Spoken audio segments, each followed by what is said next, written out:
Presenting the Widescreen series from Fox Video. Most movies currently available on video have been modified from their original theatrical format by a process known as pan and scan. With these standard pan and scan videos, you're only getting half the picture.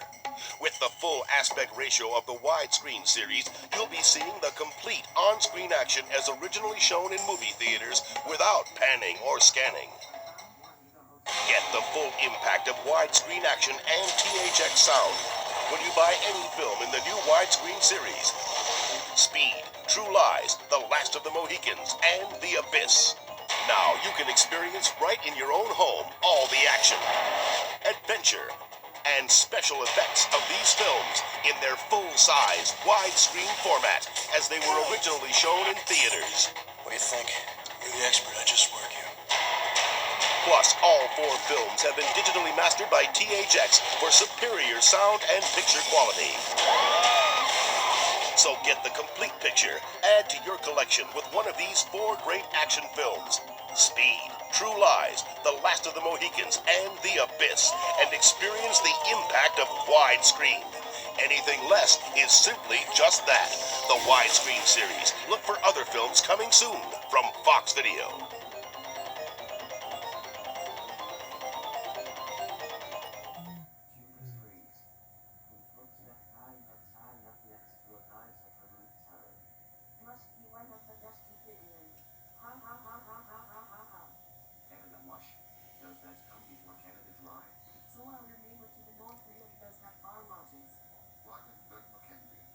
It began 2 years ago in an unfinished nuclear power plant.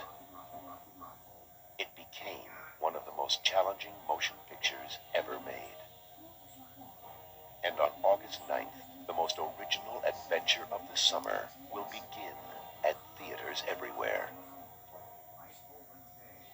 From James Cameron, the writer and director of The Terminator and Aliens, comes The Abyss.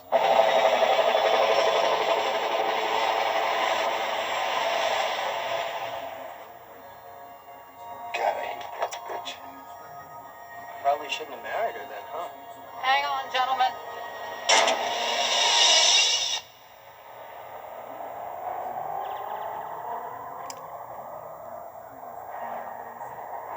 Here's a bottomless pit, baby. 2.5 miles straight down.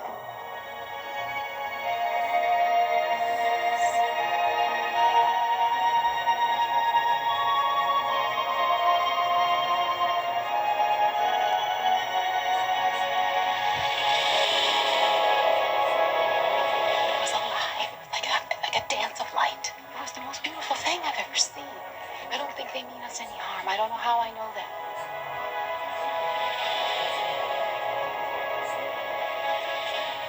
Whatever happens, it's up to us. That guy scares me more than anything that's down there. But we all see what we want to see. Coffee looks and he sees hate and fear. You have to look with better eyes than that.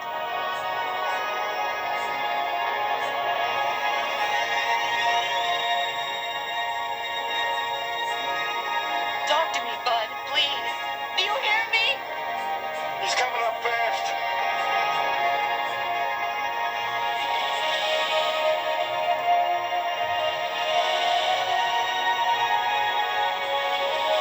I need to know if you're okay.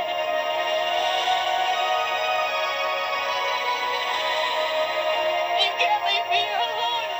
You never backed away from anything in your life. Now fight!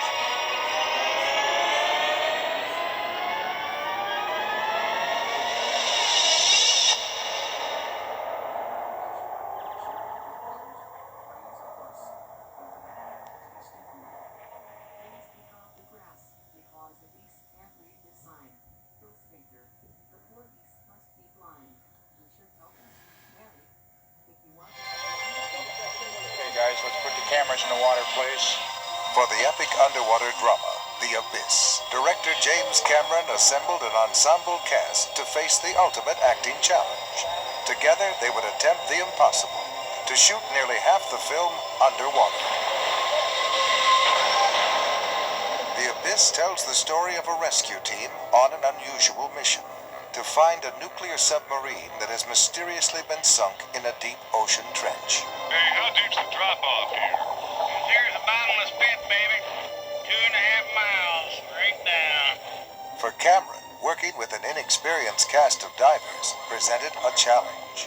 The classic problem with taking cast into the water is survival to script. It's very hard to get someone past their immediate survival to the dramatic requirements of the shot that you're trying to do.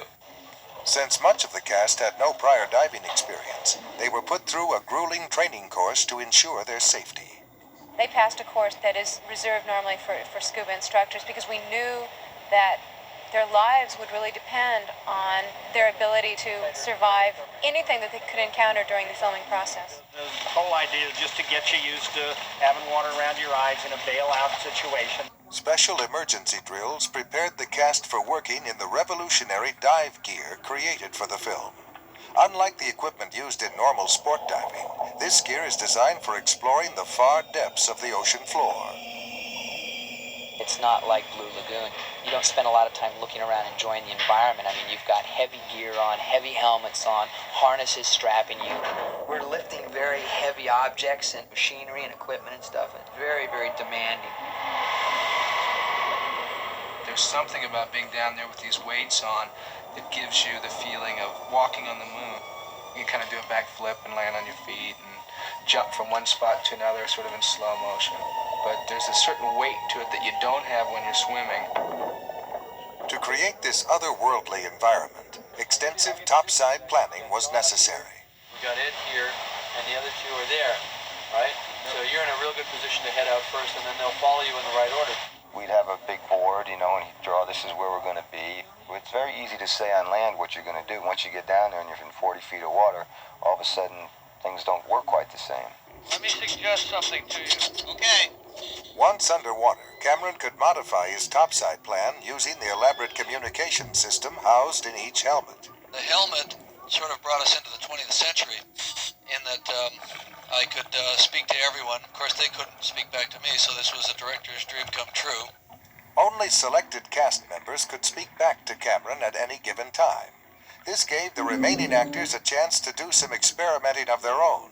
We figured out how to communicate underwater with each other in spite of the fact that our audio was turned down. You could take your helmet and put it against the other guy's helmet and scream, "What's happening? When did we get the heck out of here?" And I mean, if you screamed as loud as you could and the other guy held his breath while you were screaming, you could actually understand what they were saying. To shoot any scene below the surface involved a certain amount of improvisation. Even the standard movie clapper would require some rethinking once underwater. If you're doing your death scene, your love scene, whatever, they come up and they have to smash the clapper on the helmet. So you're just sitting here like trying to get to that special place, and then it goes punk like this, and then there's a moment of pause while everyone gets it together again, and then we can get back to work. Since each shot could take hours to set up, access to a constant supply of air was essential. An underwater filling station allowed the cast and crew to replenish their air supply without spending precious time returning to the surface. We squat down on our knees, they plug us in, safety divers all monitoring our gauges. It's quite exciting, really. And pump us up full of air, and then we're back in the shot. As a result, some of their dives would last a grueling 5 hours. These physical demands placed on the cast would make crucial the element of teamwork. Yes, the most important thing in diving is the buddy system. That's right. And we are buddies. The team effort was never more vital than in the one scene that brought together the entire cast below water. 9 men would ride precariously balanced atop a submersible. I guess it's a situation of survival. It's something that probably not too many people ever have a chance to do, is ride a submarine around like that. It's almost like riding it like it's a motorcycle down there. For the actors, the scene provided the ultimate challenge to perform in unison in a physically demanding situation. All right, just continue forward along the hull. Once it actually happened and we were actually riding across this created environment, across this black, it was like our own private, like Disney ride that only we were going to get to ride on, and nobody else ever at that point in time, and that'll never happen again. By pushing themselves to their limits, the men and women of the Abyss brought this mysterious tale of the deep to life. They rose to the challenge instead of caving in under it.